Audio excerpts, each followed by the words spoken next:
What's up, everybody? Good morning, good afternoon. Welcome to our Master Motivation podcast today. My name is Jason Flame, and I am joined by my special guest, Mr. Edgar Cordova. And Edgar is 42 years old and started martial arts in 1985. He earned his black belt in 1981. Now a seventh degree black belt and Red Dragon. He holds 73 world titles in NASKA, NBL, WKC, and WKU. Mr. Cordova has been recognized as one of the top competitors as a junior, an adult, and now a senior multiple times. His black belt is in Hawaiian Kenpo under Erick Schumann and Master Bill Ryusaki. Edgar has traveled all around the world to compete in different leagues all his life, and I'm really excited to talk about his success. Good afternoon, sir. Hello, sir. Hello, Jason. Thank you. Thank you for having me here and the Master Motivation. And hi to everybody who's watching us right now. Yeah, if you guys are watching, please drop us a quick comment. Let us know that you're there. I'll bet you that Kevin Kowalczyk is on right now and he's watching, so I'm sure he'll drop a comment in just He a second. bet. But hey, what I noticed as I'm reading your bio, we have a couple things in common. We're pretty close in the same age. We started martial arts in the same year. I started in 1985 as well, and earned my black belt in 1991 as well. And Oh, I am currently a seventh degree black belt as well. So wow, look at that! All those things right in wow. common. And I know of Bill Ryusaki through Cecil Peoples, who is someone Yes. who's local to us out here in California. And it's funny because you and I met in California while you were out here competing at Compete Internationals, and I was introduced to you by Kevin Kowalczyk, and you're part of Team Revolution. So you just competed at Battle of Atlanta. Let everybody know how you did. Yes, was actually Battle of Atlanta was as expected a big tournament with a lot of people, a lot of great competitors. Is I really was impressed about the response that everybody just came to the tournament. The divisions, black belts, underbelts, senior divisions, all they were packed. There was a great competitors this weekend, and it was fun. It was fun as always. Just hang out with the friends, with family. That weekend is tough because we work all day. As a coach of Team Revolution, uh, it's not only about competition; it's about also coaching and have all our competitors in the best mind of set on that weekend, right? But for myself, was really good, really good. After 2 months of out just to training and just get the mindset for the season, I took first places, one second, one third. I could do my weapons division, both in 30 plus and 40 plus. I got it. And point sparring was something that I was working the whole year. Not just to get my forms first places, but also the point sparring. And this weekend was a really good.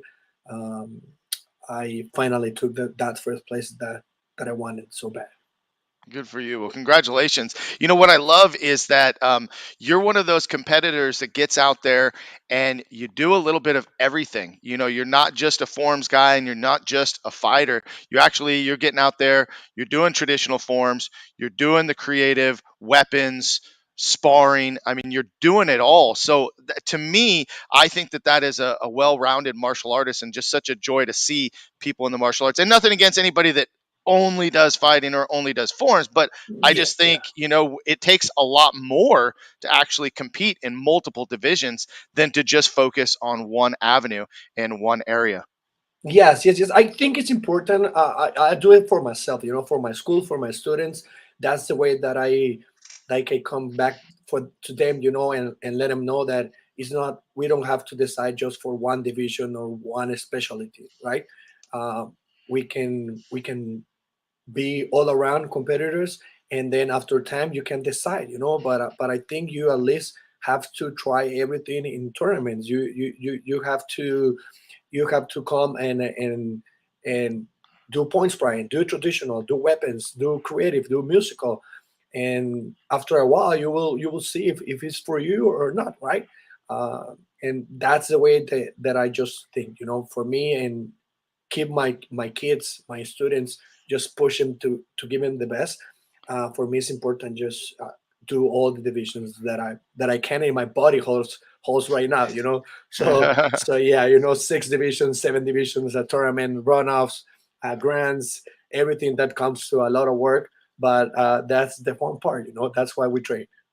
Well, and not to mention all the competition for yourself, but you're a coach as well, and you're out there running to coach a division, running to watch students over here, and then you've got to get. I mean, that's got to be a huge challenge to be able to get yourself mentally prepared, because when you're so invested in your students and you're so excited and so proud and watching them and working on them, it's taking away from you a little bit, right?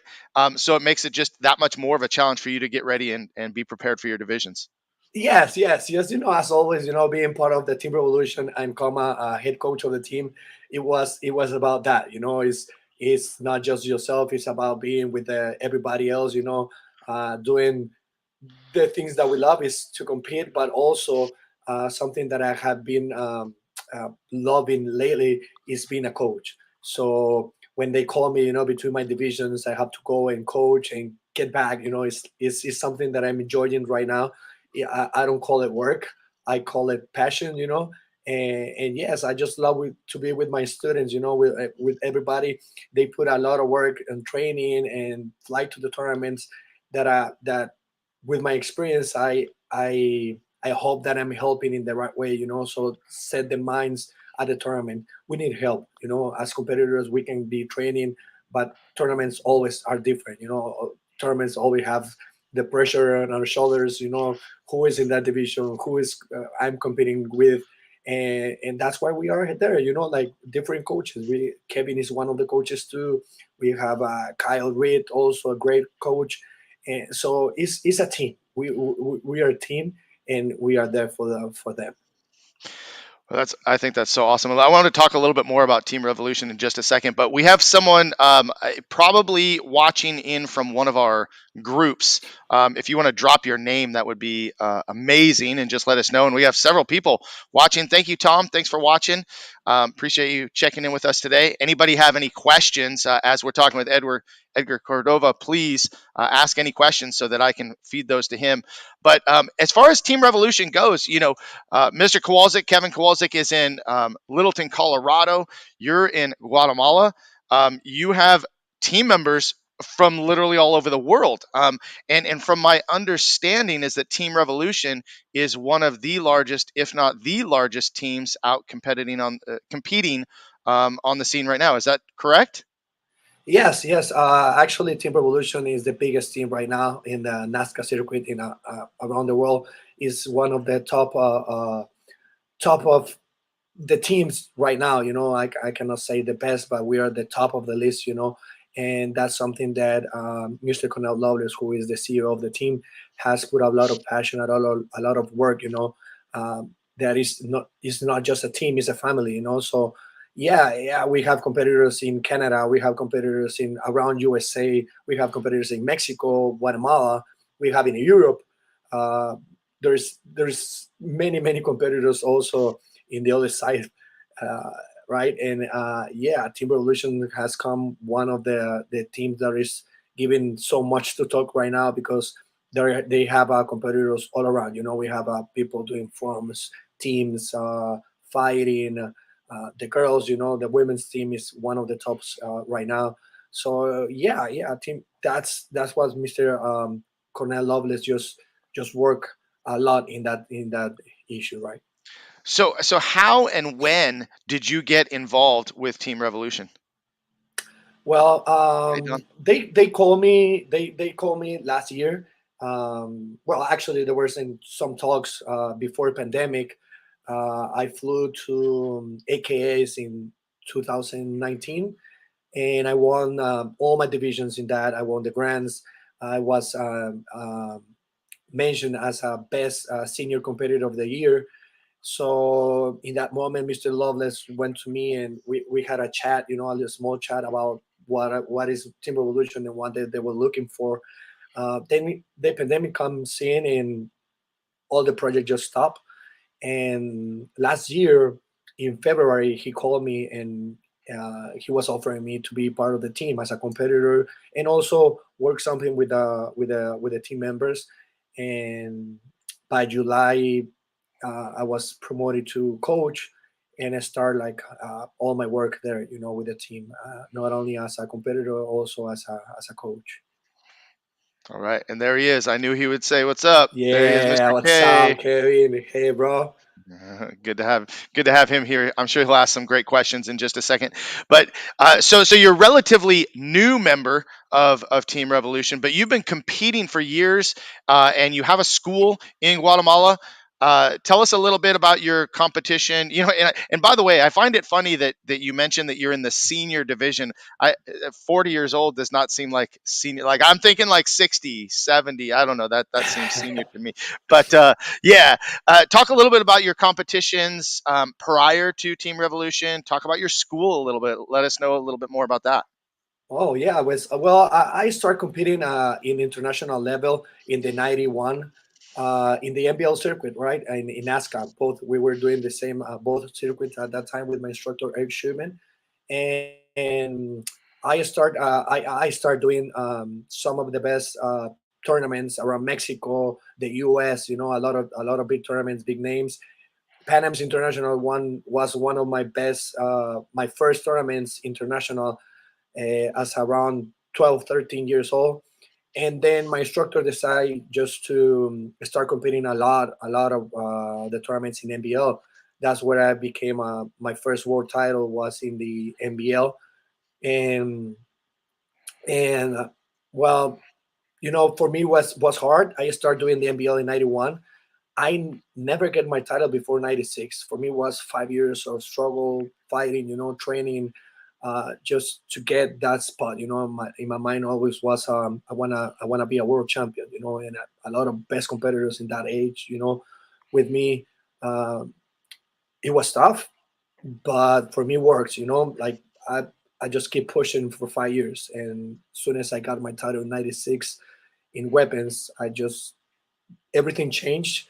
My mindset, my body, my way to training and everything just changed. And since that, well, I have the record in NBL as a world titles in weapons and musical weapons actually. And I start moving up, from different circuits, WKC, WKU, and WKC. I'm a four-time world champion back to back to back in the senior division, and then now NASKA is one of the newest path in NASKA. Is I won 7 world titles in NASKA in 1 year, winning all my divisions: point sparring, traditional weapons, musical, extreme, all the grants for a bunch of tournaments in NASKA circuit is a big deal, And I did it in 30 plus.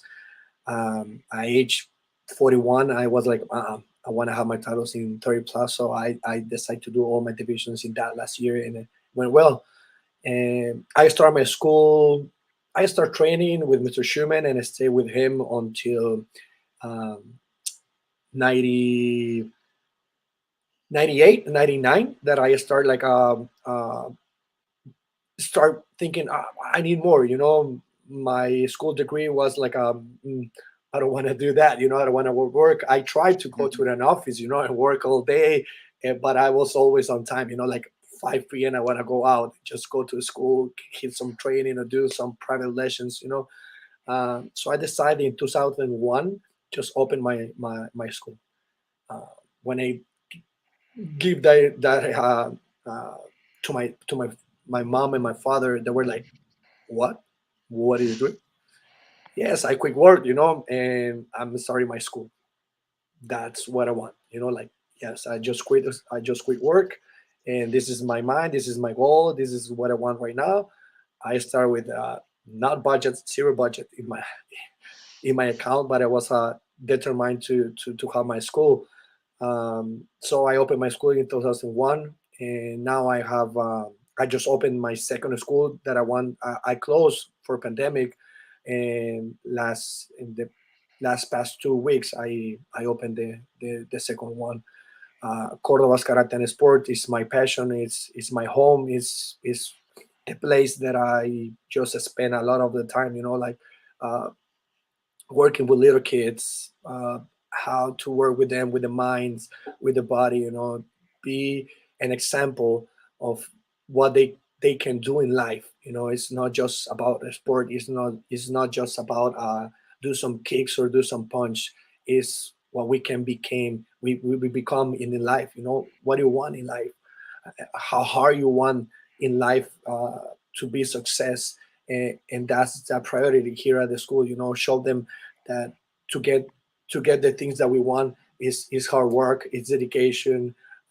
Sometimes we need to decide if we just go with friend, or we train, or we do our work. That's important for us as a school.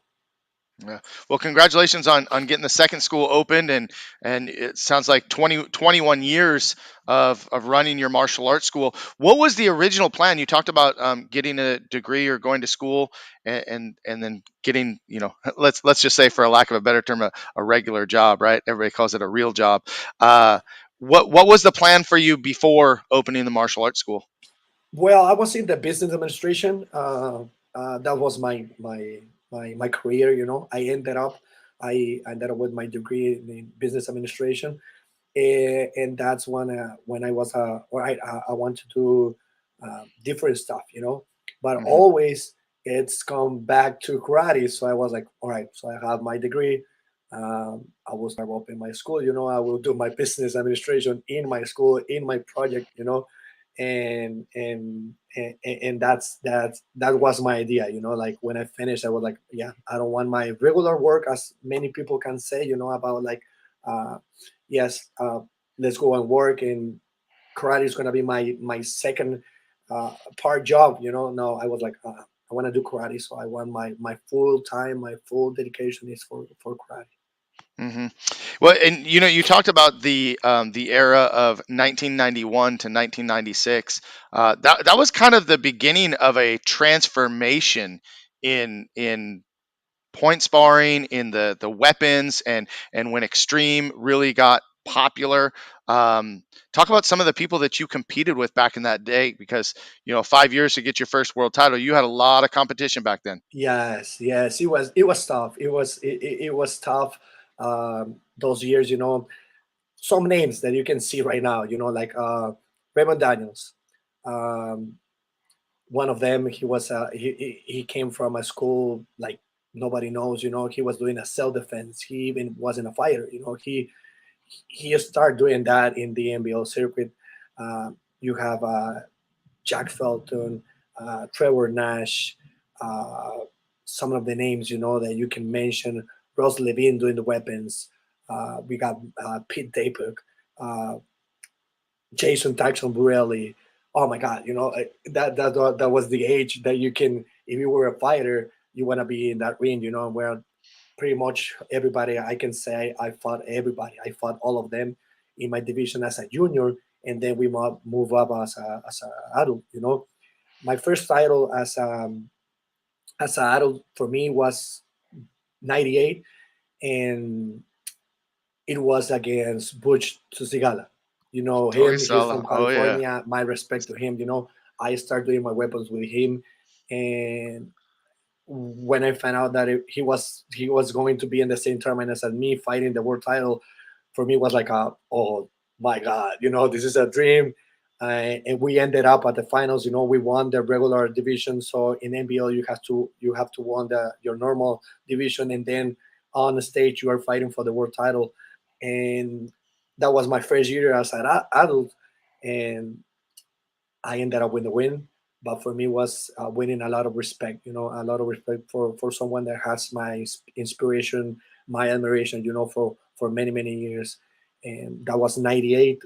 I became an adult and started winning all my titles in weapons, forms, uh, some in points. Brian, that wasn't my real good thing. I can say I just love to fight, and maybe I'm not the best, but I'm the only fighter that I can say right now from Guatemala is doing all the divisions. Like forms, weapons, points. Brian, it's everything. Hmm. Well, you bring up Butch Togisala. I, Yeah, I have some great memories of watching him compete. As a matter of fact, he was one of the first that really started doing the flying kamas, kamas with the strings and doing all that stuff. And I just remember his finish to his form was he would 1-2 yeah, boom, hit that yes, back yes. ball. That was intense. And a good friend of mine, Bo DeRocher, actually took on training with him and then started competing, you know, using the flying comma. So that brings back a lot of really great Oh memories. yeah, yeah, Butch and Mouse and all the people yeah, out here, mouse. because everybody, Sherman Oaks Karate is not very far from where I am, Oh, and not very far from a lot of the people that I trained with. So anyway, yeah, great memories. And again, Kevin continues to give you props, and he said most people don't know how many divisions you do, and you win them all. I mean, again, I just keep going back to it. To be able to win in multiple divisions across the board, not just once, but time after time after time. You just competed in Battle of Atlanta, did very well. You got the U.S. Open coming up in 2 weeks. Who are you looking forward to competing against at the U.S. Open? I think right now everybody in my division is a top competitors. I always have the respect to everybody. Who is ready to show up at tournaments as NASKA events. They have my respect. You know what? Because we always heard that NASKA circuit. You know how NASKA is a tough is their tough competitors. Tough events. So for me, everybody has the respect. Always competing against my brother Kevin. Like I told him, I'm moving 40 plus. I'm just keeping one division that I want to do in musical, because in 40 plus you don't have music. They consider that we are too old to have music in the divisions. So it's the only one that I have in the third plus. And for me, Kevin is one of my competitors, just to watch all the time. And he's pushing just to keep myself. We have Jeff, Sushi.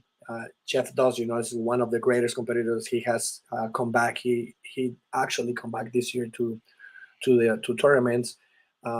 You have a lot of competitors, to mention. Erick from Canada is also a lot of another one great competitor. But I think, like I said, everybody who shows up at the tournament, they have my respect. I think that's the fun part, to have different kind of people, to be with, and share this different experience that tournament can give you. Sometimes it can be the best tournament. Sometimes it's just the tournament that you have to struggle, like a lot with the body, with your mind. Mhm. It's not going to be always the same, but it's also is just about having fun. For me, like I said to my students, is go to the tournament. You did your training, you did your work. Now it's just go and have fun. Yeah. Well, before I ask you this next question, I want to open it up. We have several viewers right now that may have a question. If anybody has a question that you want to ask Mr. Cordova, please drop that in the comments, and we'll keep the questions going. But my question is, who is or when was your most notable win in any division? Is there any one win that stands out as something that you worked extra hard for, or just kind of surprised you a little bit, or what's the most notable win for you? Uh, well, I said, maybe the grants that I won last year. For me, going back to NASCA was a tough call. I didn't know if I want to go back after many years of not showing to tournaments in NASCA circuit. I went to um, U.S. Open last year. I went to Diamonds. I went to America, Pan Am's, and for me, ended up winning all the grants in weapons in the tournaments in NASCA, being my first year as I returned to the circuit. I think that they mark a lot of the goals that I was having in my mind. Like uh, show show people that you can get things no matter how hard or how long it takes you to get it. Hmm. And for me, that decision to come back to NASCAR tournament was the most important that I did, and I don't regret. For me, I'm just having the experience of my life. Being in the NASCAR. I wish I could do it before that, but like sometimes you can, sometimes you don't. But it's in your mind. So I can start doing my retire right now. Like it's easy way. Like I know that I have done everything that in my life I wanted to know, like having NASKA tournaments, have WKC, WKU, NBL, and everything is here, But right now, I just keep having fun at each tournament. Well, that's I love that you continue to say have fun because as a competitor sometimes that grind and sometimes that work, you got to be disciplined and you got to put in the time. But if you're not enjoying it, if you're not making it fun, man, it just makes it that much harder, right? So I appreciate that you continue to talk about having fun and enjoying it. And Kevin's got a question. Then we got one more. He wants to ask, how has Raptor changed the energy in your school? And those of you that are watching, if you've watched Master K and I talk on some of our other shows, we talk about Raptor Extreme Martial Arts, one of the newest programs on the scene right now. How has Raptor changed your school? All right, so everybody, listen. If you haven't go and check the app and Raptor, that's a different world. You always think about how to get more people from your school involved doing forms, doing weapons, doing traditionals, and maybe 20% of the instructor have done the forms and they have competed, right? But for me, when I start doing the Raptor, after we talked with Kevin, and now we're working on this program together, Raptor has come different level of sports in my karate.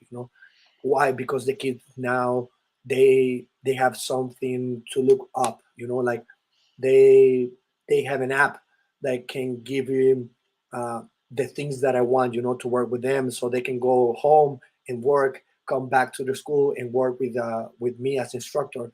So it's different because we have developed a system that can give to curriculum so much value. That's something that we forget many times. What is the value that you give to your students in your school? It's just regular classes, payments, like not activities, not like special activities. So Raptor has everything, has the whole package. So if you have a excellent program in your school right now, why not add another curriculum that will give you Hmm. all those value to your instructors or Hmm. to the students to have more tools to improve themselves around many options that you have in martial arts. Hmm. Well, one of the things that I love about Raptor is that as a traditional school myself, we've taught traditional Tong Sudo from the beginning of when I opened my school in 1994. And Raptor allows us to have just another option, something to add on to. It doesn't take away from the traditional in any way. As a matter of fact, it enhances it. So we have our core curriculum, and then we use the Raptor program for our demo team, for our competition team, and giving people, more options to train. Some schools will add in Brazilian Jiu Jitsu. Some traditional schools will add in, like ours, we add in Krav Maga. This is just another option, and it's a great opportunity for school owners to have an upgrade program if you don't already have one. Yes, And I'm yes, sure, yes. Go and check the 2.0 is coming up oh in yeah. a super show Las Vegas in a couple of weeks. So yes, I'm so excited. That we're gonna be there with Kevin. Uh, just launching the 2.0. Well, we'll be there together. We'll be there at the Martial Arts Super Show to launch that out. So, question here from Amanda. She says, "Is Raptor available only for the Revolution team, or will it be available in Guatemala?" Well, I think that's your division right there. All right. Gracias, Amanda. No, está dispuesto para toda Guatemala. Solo me tienen que contactar a mí y con mucho gusto les explicamos todo. I did it in Spanish because I know Amanda is one Yeah. of our competitors here in Guatemala. He's part of my school too. And I think it's a great question. No, Raptor is worldwide. Get ready. Yeah, because Raptor is going to be worldwide. It's going to be for everybody. It's going to be for all students, all instructors. It is big. So yeah, don't lose that path right now. And one of the things that I know that we've kind of let out of the bag a little bit, Kevin and I have talked about the fact that Raptor is going to be the first interactive program where you'll be able to complete assignments, so to speak, and have choices to move on in your training. So a lot of apps have the curriculum that you can view and you can practice, but this is going to be a lot more interactive. So a lot more on that later, guys. Next question is, how do you see yourself and your academy in 10 years from now? That's a great question. Yeah, great. Thank you, Nalu. Yeah, I see my school practically just being in more different locations here in Guatemala to get my idea or my goals to more people. That's what I want. I just wanna spread my word, about martial arts, what I think about the martial arts and how I see the martial arts, how was for me.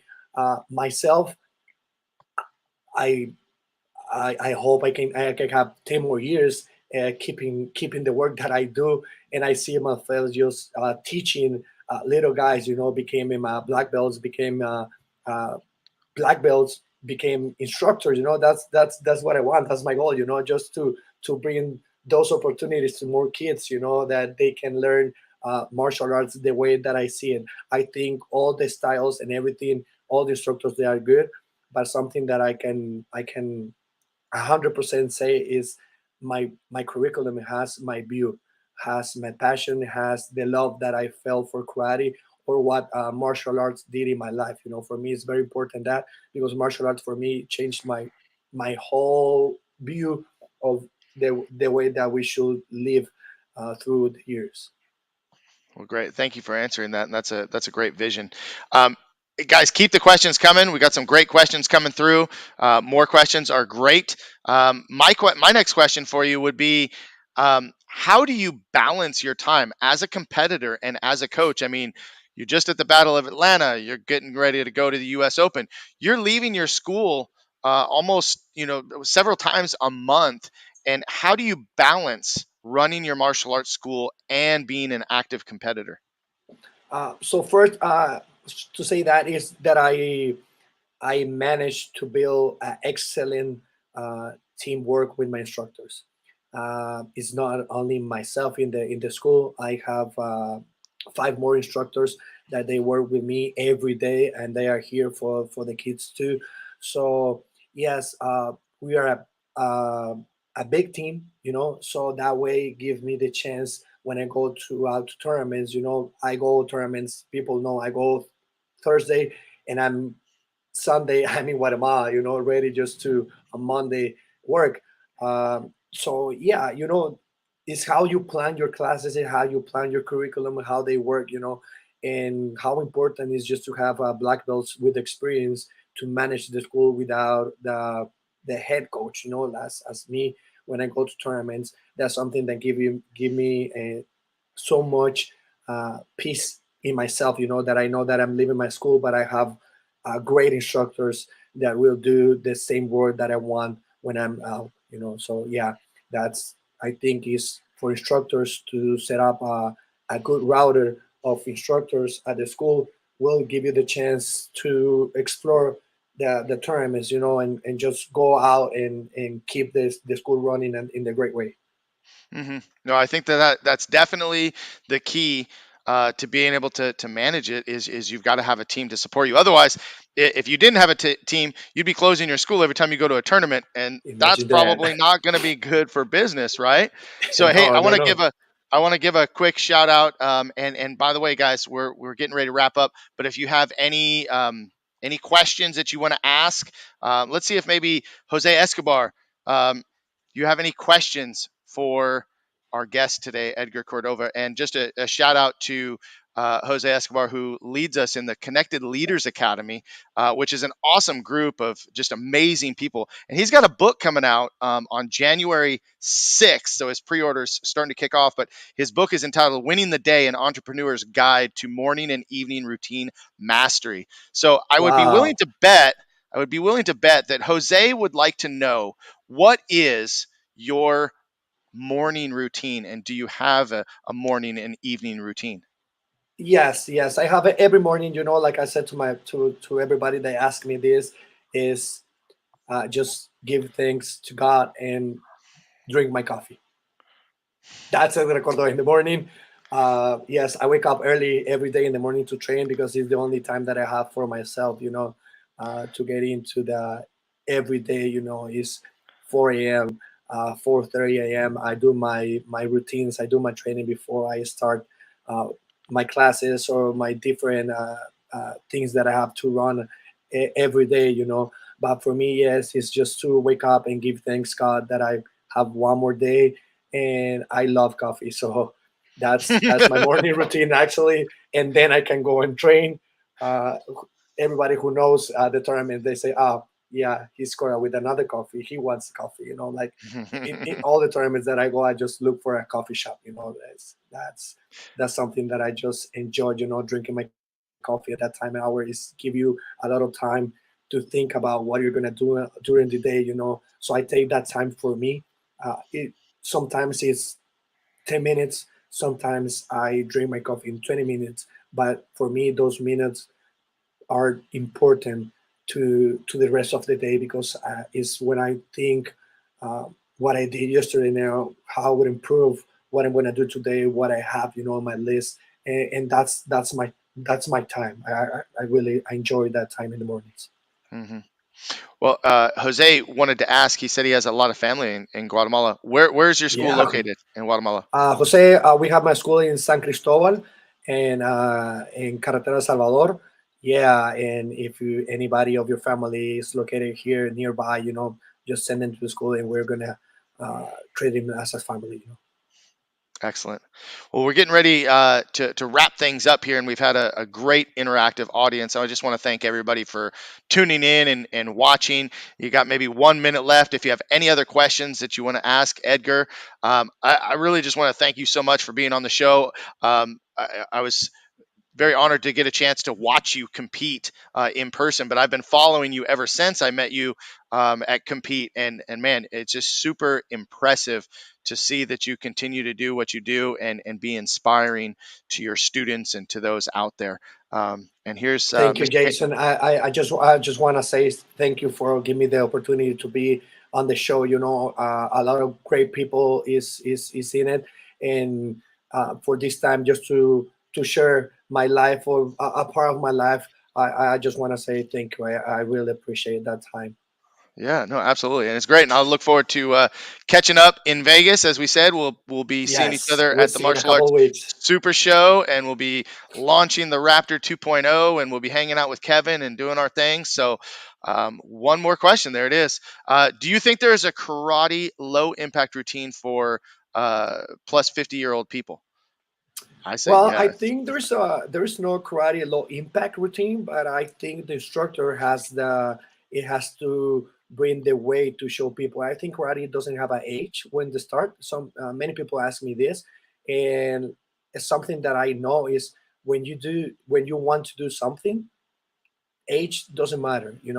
I think if you have the love or you have the passion for martial arts, you can start whatever you want. But if you're talking about you have an injury that is putting maybe you cannot make all the routines. Yes, now we can adapt the martial arts or we can adapt our curriculum for people that doesn't have 100% ability to make it. But yeah, uh, in our program we managed to work that because for us that's not impossible to show, and that's something important. And yes, it's 50%. I'm 100% sure that anybody can do karate no matter the age. Yeah, and just to add to that, I think that it really goes to the level of the instructor and the instructor's ability to reach every student, because you're 100% right that we have to adapt to 3 year olds, and we have to adapt to 50, 60, 70 year olds that want to train. At the end of the day, we want to keep people moving, we want to get people active, we want to work on our flexibility. Everybody can benefit from a little extra discipline and Yes, focus on respect. The kicking, punching, blocking. I think we can adapt real easy. All those other yes, benefits come along with it as well. So thanks, Raul, for asking that correct. question. And Jose, we will definitely see you in Vegas. Absolutely. We'll Well, see hey you there. guys, that's it for today. I got another show next week on Monday and every week. Master Motivation at 12 p.m. Pacific California time. Tune in to watch my next guest, my next guest is Conrad Ercolano, one of my very first instructors and a good friend. So I'm excited to have him on the show and introduce him to you all. But again, thank you to Edgar Cordova from Guatemala for joining us today from Team Revolution, and just wishing you all the best. Go kick some butt in at the U.S. Open and just keep doing what you do as long as you can keep doing it, right? Yes, thank you, thank you. I appreciate. Thank you very much. Thank you all who come to the show. You can watch it after. Jason, thank you for the great opportunity. I have fun, and we'll see you. Yes, we'll see you 2 weeks in US Open and then Vegas. So I got you there. We're gonna have a good chat over there. Yes, sir. All right, guys. Well, thanks for tuning in today. Thank you again, Edgar. Talk to you guys next week. Take care.